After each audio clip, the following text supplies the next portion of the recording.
Bismillahirrahmanirrahim. Assalamualaikum, dear students. Welcome to the study spot. Myself, Bilal Nawaz, and I'm the teacher of computer science. Today, I'm going to start the topic is that. जो आज का हमारा topic है बेटा, देखते हैं जी क्या topic है।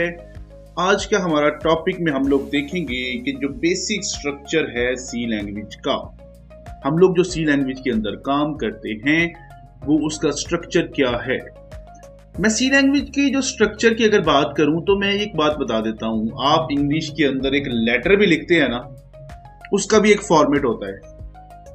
आप उसमें सबसे पहले उस लोकेशन लिखते हैं, वो लोकेशन जहां पे आपने जहां से आप लेटर लिख रहे हैं, फिर आप सिटी लिखते हैं, फिर उसके बाद आप यहाँ पे डेट लिखते हैं, फिर आपका लेटर का कंटेंट होता है यहाँ पे।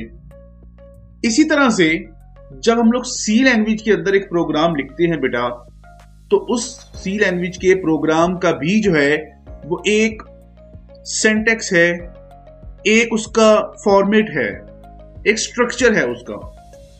हमें उन सभी फॉर्मेट को फॉलो करना पड़ता है, तभी हम लोग जो है वो एक सी लैंग्वेज का प्रोग्राम जो है वो लिख सकते हैं। सबसे पहले हम लोग देखेंगे कि सी लैंग्वेज का बेसिक स्ट्रक्चर, यानी कि स्ट्रक्चर का क्या डेफिनेशन है। The format of C program is called its structure. जैसे मैंने बताया कि वो पार्ट्स, वो हिस्से जो आप एक सी लैंग्वेज के अंदर फॉलो करते हैं, उनको हम लोग नाम देते हैं स्ट्रक्चर का यहाँ पे जी। अब इसके बाद बेटा हमारे पास यहाँ पे आएगा जी basic structure of C program is very flexible. Flexible का मतलब ये है कि हम लोग इसको कम या ज्यादा, इसको बड़ी ही आसानी के साथ जो है वो कर सकते हैं। अब अगर हम लोग यहाँ पे सी लैंग्वेज के स्ट्रक्चर की बात करें तो आपको यहाँ पर स्क्रीन पर ये आप देखिएगा, इस जगह पर आपको एक प्रोग्राम लिखा नजर आ रहा है यहाँ पे। अब इस प्रोग्राम के अंदर अगर आप देखें, सबसे पहले हैश इंक्लूड और एंगल ब्रैकेट्स के अंदर लिखा हुआ stdio.h, hash include console input output .h, फिर आपका मेन के यहाँ पे कीवर्ड लिखा गया मेन फंक्शन, और फिर ब्रैकेट में यहाँ पे आपके पास ये आपके पास क्या आ गया, यहाँ पे स्ट्रक्चर आ गया, यहाँ पे प्रोग्राम बॉडी आ गई यहाँ पे जी। तो बेसिकली सी लैंग्वेज का जो स्ट्रक्चर होता है उसके अंदर बेटा तीन जो है वो बुनियादी तौर पे हिस्से होते हैं। उन तीन हिस्सों में सबसे पहले हमारे पास यहाँ पे है preprocessor directive, main function, और उसके बाद आ गया जी प्रोग्राम बॉडी, जिसके अंदर हम लोग सी स्टेटमेंट जो है वो राइट करते हैं। अब हम लोग वन बाय वन बेटा इन सबको देखेंगे। यहाँ पे सबसे पहले हमने जो पहला पार्ट है हमारे पास, आप देखिएगा इस प्रीवियस स्लाइड के ऊपर, जो पहला पार्ट है वो क्या है जी, प्री प्रोसेसर डायरेक्टिव। तो सबसे पहला जो हमारे पास हिस्सा है बेटा वो है प्री प्रोसेसर डायरेक्टिव। अब प्री प्रोसेसर डायरेक्टिव में क्या होता है, बेसिकली नाम पे ही अगर आप देखें तो ये वर्ड ही सेल्फ एक्सप्लेनेटरी है। प्री प्रोसेसर बेसिकली इसके अंदर वो इंस्ट्रक्शंस होती हैं जो कंपाइलर को हम लोग बता रहे होते हैं before execution of actual program. Actual program की एग्जीक्यूशन से पहले हम लोग जो प्रोसेसर को इंस्ट्रक्शंस दे रहे होते हैं बेटा, उसको कहा जाता है प्री प्रोसेसर डायरेक्टिव। अब देखिएगा यहाँ पे, it is an instruction given to computer before execution of actual programme.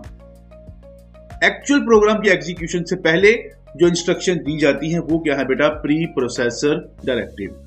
Pre processor directive को हम लोग दूसरा नाम देते हैं कंपाइलर डायरेक्टिव। दूसरा नाम ये एमसीक्यूज के हवाले से इंपॉर्टेंट है, पूछा जा सकता है। Preprocessor directive also known as, it is also known as compiler directive, या compiler directive is also known as that is preprocessor directive जी। अब बेटा इसके बाद आ गया हमारे पास जी, it is a part of C++ compiler. जो सबसे इंपॉर्टेंट चीज है कि इसके अंदर कौन कौन से एक्शंस हम लोग परफॉर्म कर सकते हैं। हम लोग कोई कांस्टेंट या कोई मैक्रो इसके अंदर डिफाइन कर सकते हैं। फिर बेटा हम लोग इसके अंदर जो है कोई और फाइल इसके अंदर शामिल कर सकते हैं, जैसे मैंने हेडर फाइल की एग्जांपल दी। तीसरे नंबर पे हम लोग कोई कंडीशनल कंपाइलेशन भी जो है वो इसके अंदर परफॉर्म कर सकते हैं। ये हमारे कोर्स के अंदर खैर शामिल नहीं है यहाँ पे भी, जो कंडीशनल कंपाइलेशन है। तो हम लोग ये ICS पार्ट 2 का जो सिलेबस है हम लोग उसको यहाँ पे डिस्कस नहीं कर रहे हैं। तो चले बेटा, अब इसके बाद हम लोग यहाँ पे देखते हैं प्री प्रोसेसर डायरेक्टिव की वर्किंग को। अगर आप देखें यहाँ पे तो आपके पास एक सी प्रोग्राम है और उसके बाद यहाँ पे प्री प्रोसेसर डायरेक्टिव देखिएगा, ये सोर्स कोड है। यहां पर जब आप प्रोग्राम शुरू कर रहे हैं तो प्रोग्राम आपका जो है यानी कि सोर्स कोड है वो इंस्ट्रक्शन कंपाइलर को सेंड की जा रही है और साथ में प्री प्रोसेसर डायरेक्टिव की जानिब से भी कुछ इंस्ट्रक्शन कंपाइलर को सेंड की जा रही है। फिर वो उसको ऑब्जेक्ट कोड में फिर लिंक और फिर एग्जीक्यूटेबल कोड में कन्वर्ट हो जाता है यहाँ पे जी। तो यानी कि जब आप एक्चुअल प्रोग्राम रन करते हैं तो उस एक्चुअल प्रोग्राम के साथ भी बेटा ये आपका यहाँ पर जो प्री प्रोसेसर डायरेक्टिव है वही इसके साथ इंस्ट्रक्शन कंपाइलर को भी सेंड की जाती है साथ में जी, before execution of actual program. Next है प्री प्रोसेसर डायरेक्टिव का सिंटैक्स याद रखिएगा कि हमेशा ये हैश के सिंबल के साथ बेटा शुरू होता है। It is always start with hash symbol.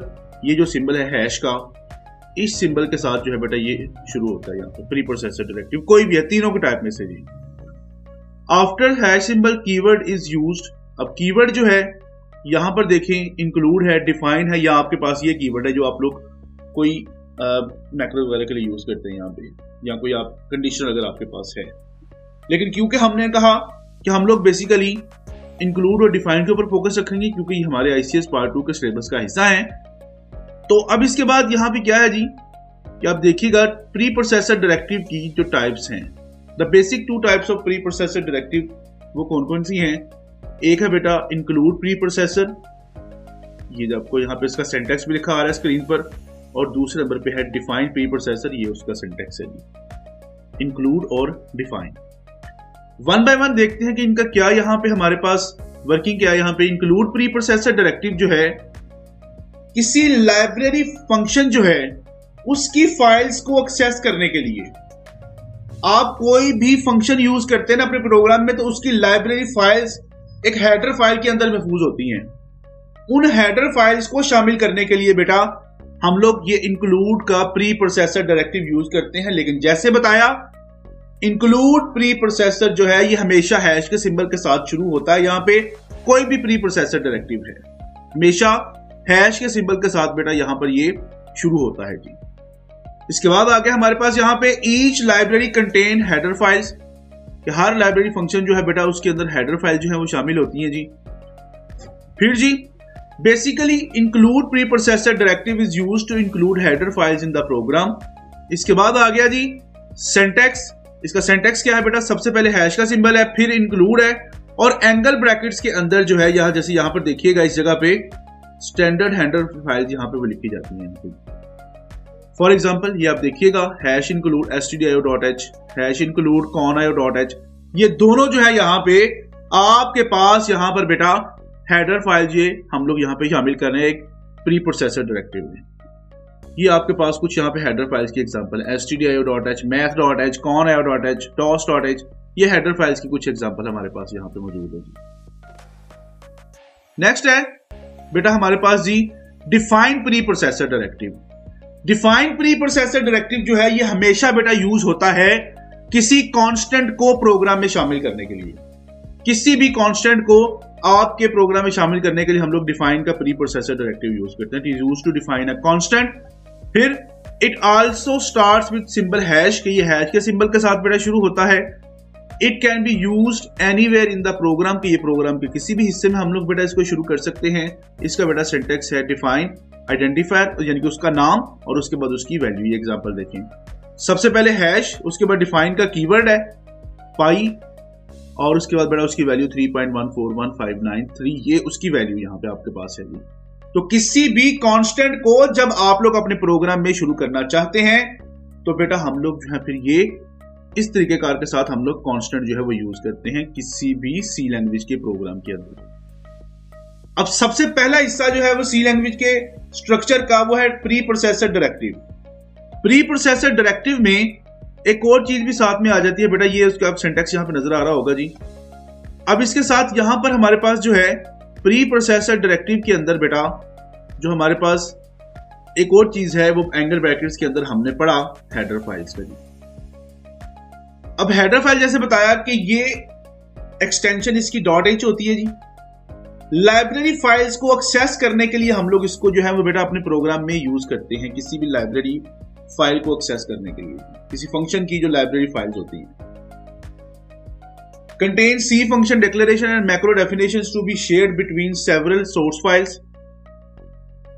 Each header file contain different pre defined functions, कि हर हेडर फाइल के अंदर कुछ प्री डिफाइंड, प्रिंट एफ है, स्कैन एफ है, पुट्स का फंक्शन है, गेट सी एच का फंक्शन है, गेट सी एच ई का फंक्शन है, ये सारी जो है हेडर फाइल्स हमारे प्रोग्राम में शामिल करने के लिए हम लोग ये यहाँ पे ये हेडर फाइल यूज होती हैं, और ये कुछ फंक्शन यहाँ पे इनकी हेडर फाइल्स हमारे पास यहाँ पे होती हैं। Before using predefined function like printf and scanf, we have to include its header file in which that function resides stdio.h। Standard input output का ये header फाइल क्या है? जब हमने printf और scanf जैसे फंक्शन यूज करने हैं जो कि इनपुट एंड आउटपुट फंक्शन है, printf एक आउटपुट फंक्शन है, scanf एक इनपुट फंक्शन है, इस तरह के फंक्शन बेटा हमने अपने प्रोग्राम में शामिल करने हो तो फिर हमें उससे पहले इसकी हेडर फाइल भी शामिल करनी पड़ती है, अदरवाइज हमारा प्रोग्राम सिंटैक्स एरर देगा, वो इन दोनों फंक्शंस को एक्सेप्ट ही नहीं करेगा जब तक उसके रेलिवेंट हेडर फाइल हमारे पास शामिल ना हो। आप सिंपली कहें कि अगर किसी का बावजदाद का नहीं पता तो हम लोग उसको अपने प्रोग्राम में यूज नहीं कर सकते। ये जो stdio.h की हेडर फाइल है, स्टैंडर्ड इनपुट आउटपुट, ये आप सिंपली कह सकते हैं कि printf और scanf की बावजदाद है। Many header files can be included in one program, कि एक प्रोग्राम के अंदर हम लोग बहुत सारी जो हेडर फाइल्स हैं बेटा वो यूज कर सकते हैं। It must be included before calling its function, कि हम लोग जब तक हम लोग फंक्शन के हेडर फाइल को यूज नहीं करेंगे तब तक हम लोग वो फंक्शन भी कॉल नहीं कर सकते। यानी कि अगर आपने अपने प्रोग्राम में हेडर फाइल stdio.h यूज नहीं की तो आप printf और scanf का फंक्शन जो है बेटा वो भी यूज नहीं कर सकते। इसके बाद आ गया जी सिंटैक्स ऑफ हेडर फाइल बेटा, जैसे बताया कि एक तो सबसे पहले यहाँ पे प्री डिफाइंड आएगा यहाँ पे जी, the header files are normally stored in include subdirectory, it always starts with include preprocessor directive, और इंक्लूड प्री प्रोसेसर डायरेक्टिव जो है वो आपको पता है हमेशा हैश के सिंबल के साथ शुरू होता है। यहाँ पर बेटा ये कुछ डिफरेंट हेडर फाइल्स हैं, stdio.h है, input output function, console input, math start function, general utility functions या डेट एंड टाइम फंक्शन, तो ये कुछ हेडर फाइल्स हमारे प्रोग्राम के अंदर शामिल है।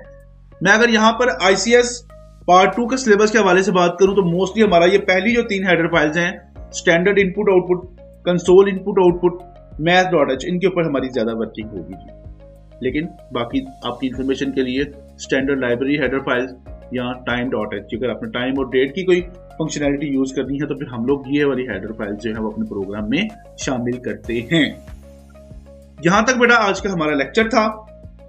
अगर आज के लेक्चर के हवाले से कोई क्वेश्चन हो तो बेटा आप स्क्रीन पर मेरा कॉन्टैक्ट नंबर आपके साथ शेयर हो रहा है। नेक्स्ट जो है बेटा हम लेक्चर में हम लोग मेन फंक्शन के ऊपर फोकस करेंगे और देखेंगे कि मेन फंक्शन जो है वो किस तरह से काम कर रहा है और किस तरह से उसकी वर्किंग होती है। तब तक के लिए बेटा थैंक यू सो मच, जज़ाकल्लाह, बहुत शुक्रिया बेटा, थैंक यू सो मच।